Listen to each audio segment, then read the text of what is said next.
यानंतर वळूया पुढल्या पुरस्काराकडे। नमा होमिओपॅथीचे डॉक्टर पूजा टोटला, डॉक्टर संतोष इनामदार, डॉक्टर नेहा गायकवाड यांना एक्सलन्स इन हेल्थ केअर याकरता सन्मानित करण्यात येत आहे। मी त्यांना व्यासपीठावर येण्याची विनंती करते।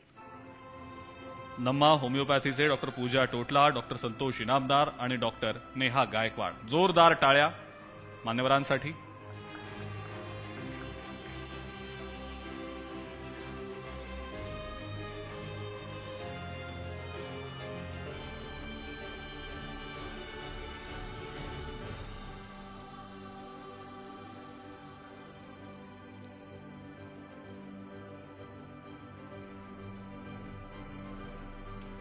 यानंतर वळूया पुढल्या पुरस्काराकडे। श्री अमित अगरवाल, अमी प्युअर वेद हर्बल इंडस्ट्रीचे शेतकऱ्यांना